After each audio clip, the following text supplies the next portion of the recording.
tuition at this school just like everybody else. You best believe I'm gonna use the library. I know what you're thinking. Why are you talking in the library? Yeah, I know it's ridiculous, but I promise it's a Saturday morning and there's nobody here. However, I'm still whispering because, yes, I do still feel very weird about it. I am here today to force myself to work. I don't have a lot of motivation today, but I have a lot to get done. Motivation doesn't always come naturally. In fact, I would say most of the time it doesn't.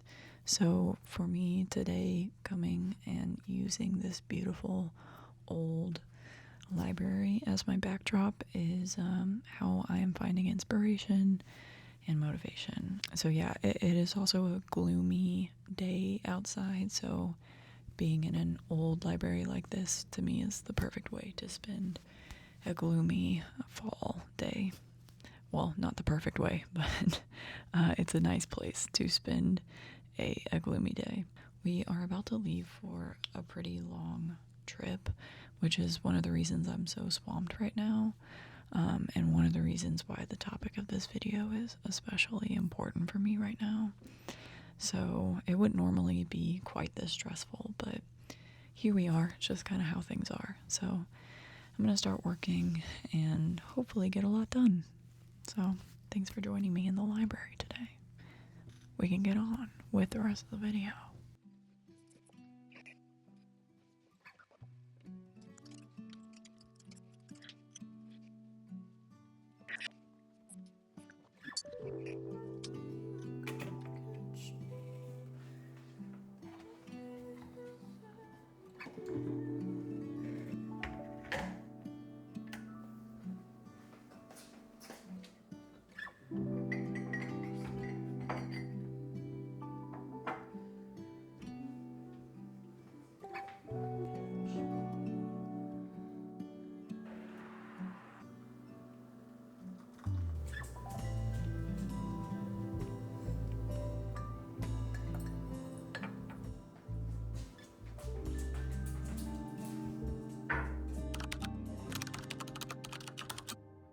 Oxford language defines romanticizing as to deal with or to describe in an idealized or unrealistic fashion to make something seem better or more appealing than it really is. Not only is this, the accurate definition of romanticizing, I think it's a very good description of a lot of the romanticism content you see online today. Maybe some of this content is completely harmless, but I think a lot of it, to me anyway, is a representation of some of the most common social media traps that are so easy for all of us to fall into, like comparison and unrealistic standards and a push toward consumption. I wanted to make this video today because despite some of the probably more toxic characteristics of this modern romanticizing trend, I have noticed, especially since becoming a student again,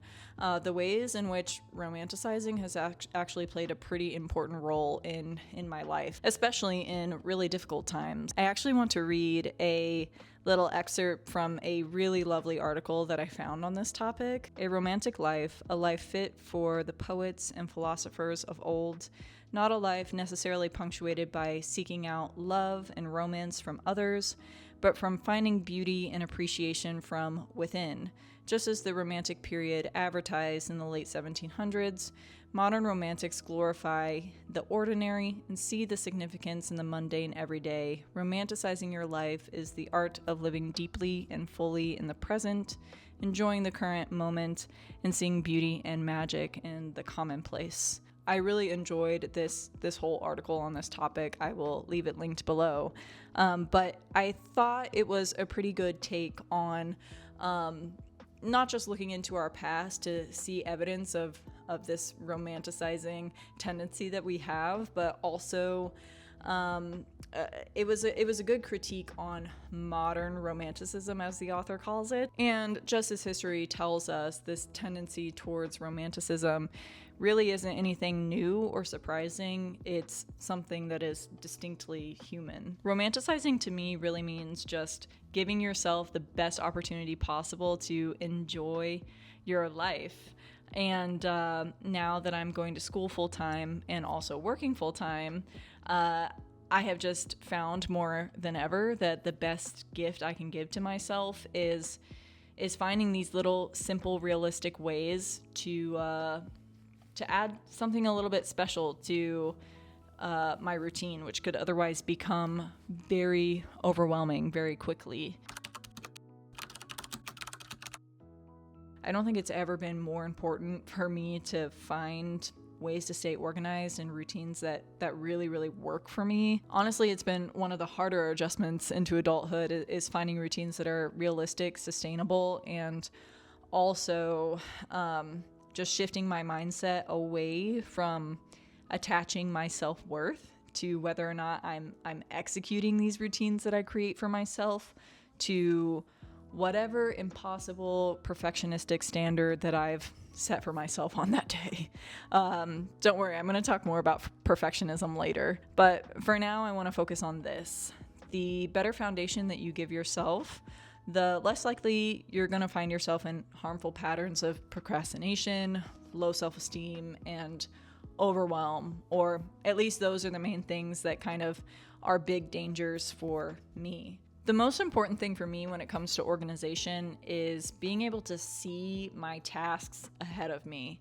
So luckily, we have a very well-established tool for just that, and that is a calendar. I have a few different calendars that I use. I probably could just use one, but what I find helpful about using a few different ones is because it increases my access to the things I need to do, so I can see it pretty much immediately. It's always accessible to me. And it also increases the amount of what I guess I'll call touch points with my tasks. My slipper fell off. I have a planner where I can write things out, write out all of my assignments, make sure my due dates are in there, write out events, and kind of use it as a place to combine my work, my school, even YouTube I'll put on there. I also have a calendar up on my wall in my house. Dustin and I both use this one. We can see our schedules kind of stacked together, which is really helpful. It's also a place where I'm consistently seeing what I need to do. I can take a look at it right before I leave the house. It's just good to keep these things kind of in my physical presence. And then I have a digital calendar where I'm able to organize work, especially is what I use that for. Having the 3 different calendars really is not necessary. I could theoretically use just one, but I use them all for slightly different purposes. And again, it goes back to the touch points thing. So having written it down, typed it out, and seeing it consistently right in front of me up on the wall is just really helpful for me. Another thing that I always carry around with me is what I call my brain dump journal. So this is just a journal where I can write out my to-do list. I use it for that a lot.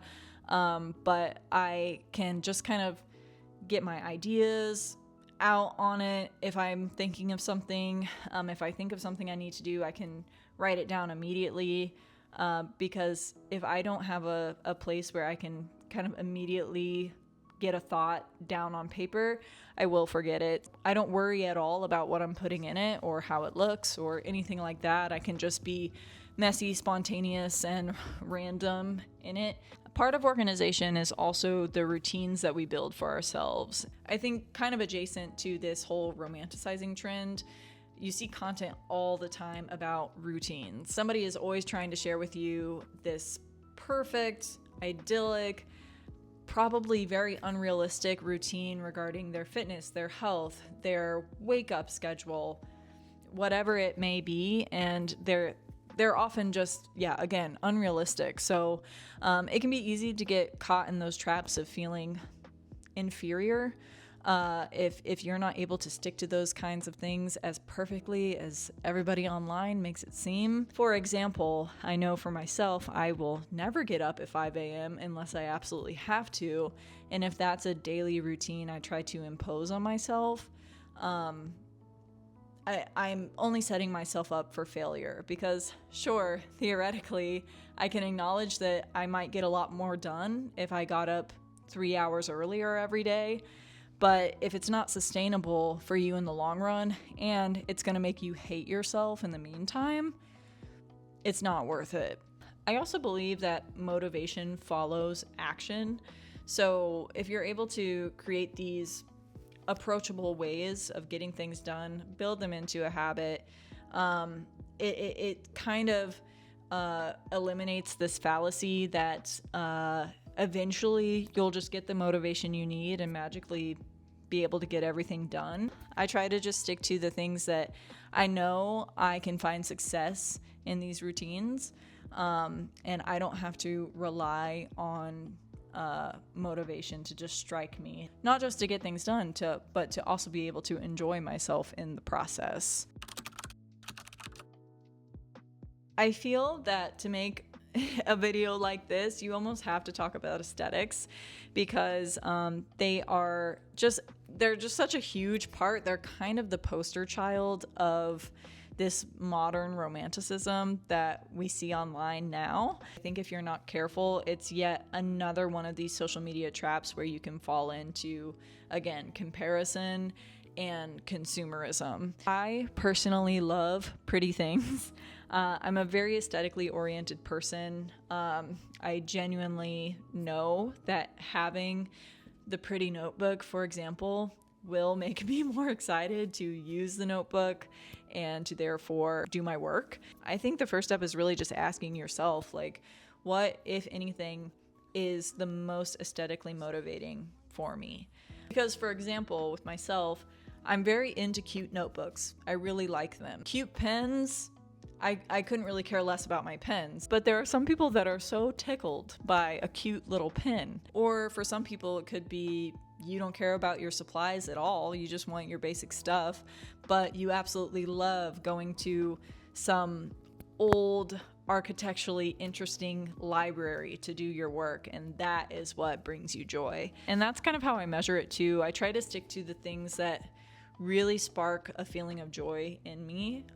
That's why I absolutely love going in person to a local place that sells stationery and stuff like that. So I can hold the item in my hand, I can see how it feels, I can have that moment of seeing it in the store and being drawn to it. And part of what makes these things special, purchasing them, is infrequent. It's not about always getting the new trendy item every single new school year, but about replacing things when you genuinely need them, with those things that bring you genuine joy again. And that, I think, is what makes it special and, dare I say, a little romantic. It can be really, really easy to fool ourselves into thinking we need more things to look a certain way or to fit in a certain way. I think that's especially true maybe if you're a high school student or a college student. You really don't need much, if anything, beyond the basics to be a good student or to do good work. The rest of it is just a bonus, and you get to decide how you're going to approach that. Perhaps the most relevant thing for me about all of this is work environment. Obviously, one of the most important aspects of how you experience work is where you do it. Being a student again has actually been really fun because I have found myself back in the settings that I absolutely love to work in. Coffee shops, the library, outside in the park, all your pretty typical places, but it's something you kind of lose whenever you leave the student lifestyle. And it's just really reminded me that one of the coolest parts about being a student is how nomadic you get to be. Now, since I work full-time and go to school, it's not the way it was when I was a college student, for example, but I have found a lot of joy in little ways of reincorporating these aspects. All of that to say, find the work environments that work for you. Places that help you feel inspired, places that help you connect to the reasons that you're doing this work in the first place, places that charm you with their weird goat murals. Whatever they are for you, you'll feel more connected to yourself, the place you live, which I also think is very important, and your work. I don't love working from home, but I have to do it sometimes, inevitably. When I do inevitably need to do some work from home, I really try to romance myself. So I will light a candle. The other day, for example, Dustin had brought me some flowers home, so I put some flowers out before I started my work, and that tickles my brain. I will play the music I really love. So none of these are revolutionary things, but they're the things that we so quickly forget their importance when we're in a rush, when we're stressed. I also just try to keep things tidy, which is another one of those things that you can overlook and kind of just perpetually keep yourself working in an environment that doesn't fully satisfy you. So I try to take those little extra steps when I can, especially if I'm working from home.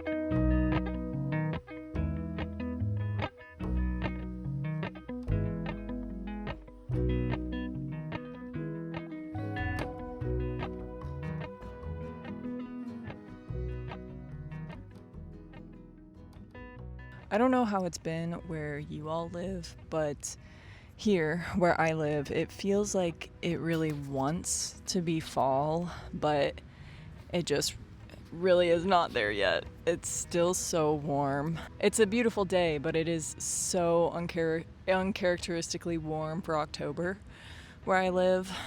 This is definitely the warmest October I've experienced here. I hope that you all are enjoying some actual fall weather. We'll get it pretty soon, but honestly, it's still really hot and really humid. Oh, I don't know if those shadows on my face are strange looking. Hold on. Okay.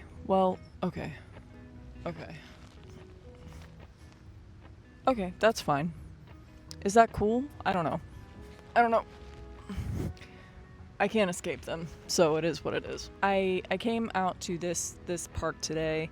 This is actually a botanical garden that's really close to my job, which is pretty cool. I like to come here whenever I get a second to step away from work, to come on a walk, or I'll take a lunch break here and try to get schoolwork done. So it's a really nice thing to have very nearby.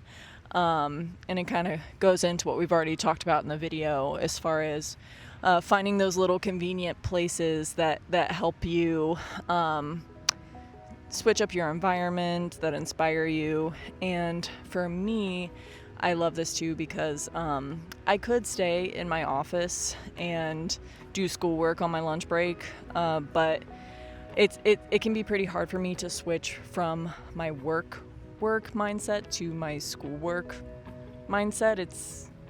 I don't know, it requires slightly different things, and I just find it so helpful to go somewhere else, change my environment. What I wanted to really quickly chat about is I have noticed a lot recently.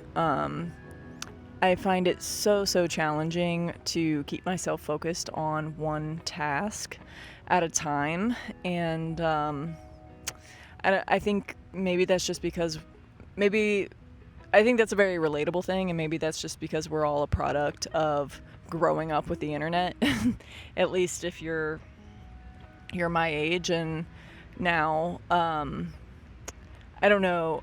I feel like my attention span is definitely not what it used to be, and I am trying to develop a little bit more discipline as far as sticking to a single task, because when you're completing all of your work through a medium that literally allows you to have the world at your fingertips, aka your computer, it's really, really easy for me to jump between a lot of different tasks when I even get slightly bored of doing one of them.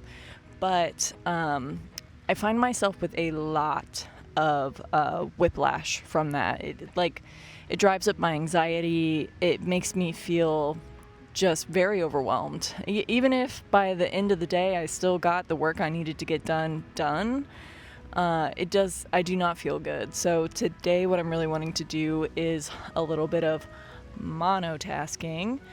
And so I have an assignment that I need to finish. I really need to finish it. And so I am just going to get into the assignment. I'm going to start working on it. I'll take breaks if I need to take breaks, but if I'm taking a break, I'm just going to, sit and enjoy the scenery. I'm not going to get on my phone. I'm not going to switch to another task. I'm going to work on this task until I am done with it. And that is monotasking. I have found it pretty helpful, so I'm going to do that now.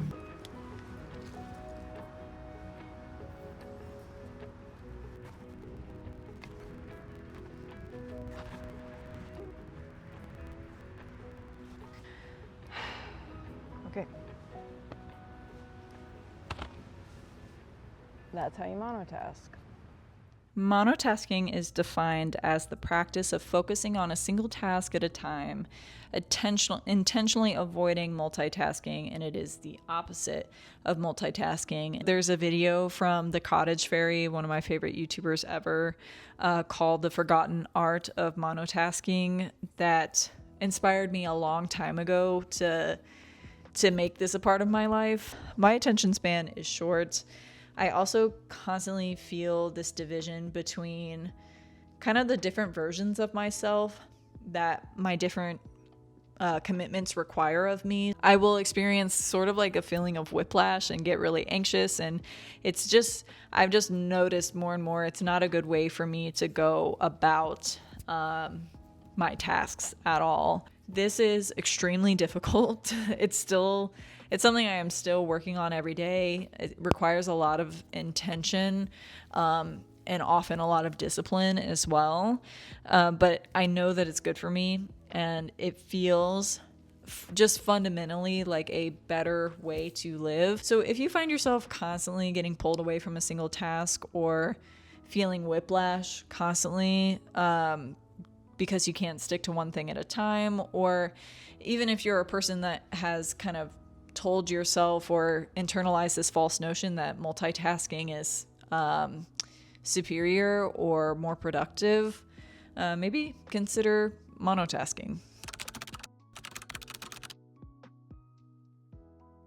I feel like this section of the video is simultaneously so simple but so hard. But really it's just try to make time for who and what you love. In order to make time for the things that bring me joy, it often unfortunately means letting my performance suffer in other areas. And to be clear, I don't mean putting things off intentionally because I'd rather do something else, or rushing through things last minute because I was off doing fun things instead. I mean the intentional, strategic decision to produce something that isn't up to my usual standards so that I don't have to sacrifice time and energy I'd rather put somewhere else in that instance, somewhere more important. Now, this may not be a huge issue for you if you're not a huge perfectionist like me. That tends to attach a lot of their self-worth to their work. But if this does resonate with you, remember that perfectionism is a devil in disguise. I have spent years trying to overcome perfectionism, but it's something that often feels like a friend. It's the thing that helps me feel in control. It's the thing that helps me feel worthy. And constantly challenging my perfectionism is what allows me to live a fulfilling life. It's how I'm able to go spend a weekend with my family, or spend quality time with my partner, or have a social life. It's that ability to actively decide, like, hey, I think it's okay if I get a C on this paper instead of an A, which can be a very scary thought for me. It can be a very scary thought for anybody who has more of a classic overachieving mindset.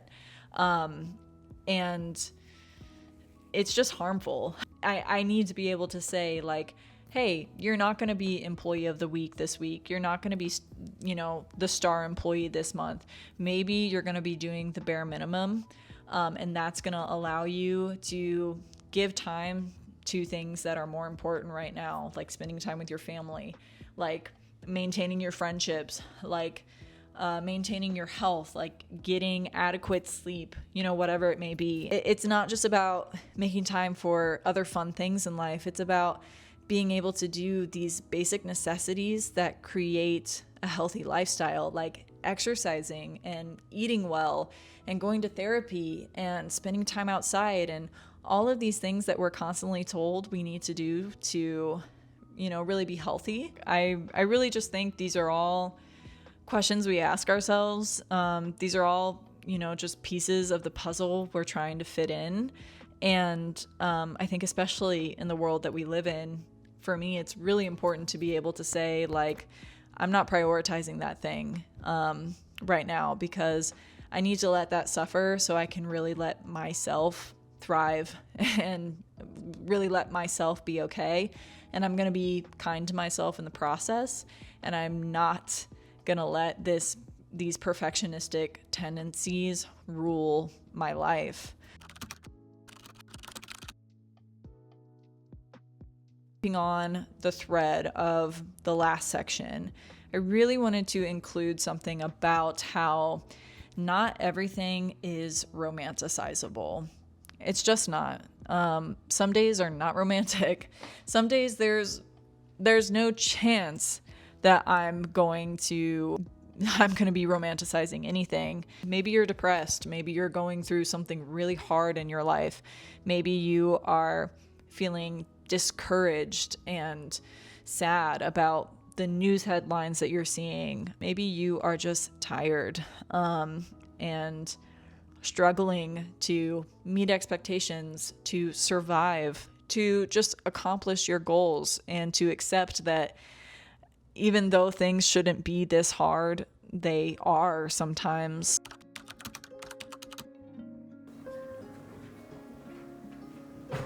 Alexa, play Everything is Romantic by Charlie XCX on Spotify. Everything is Romantic by Charlie XCX from Spotify. So, in conclusion, this tendency we have to romanticize is very natural. It's very human, but having a romanticizable, mundane life is a luxury, and I never want to forget that. I hope for you that you are finding little joys in your life as well. And thank you so much for watching this video, and I will see you in the next one. Have fun romanticizing or not in the meantime.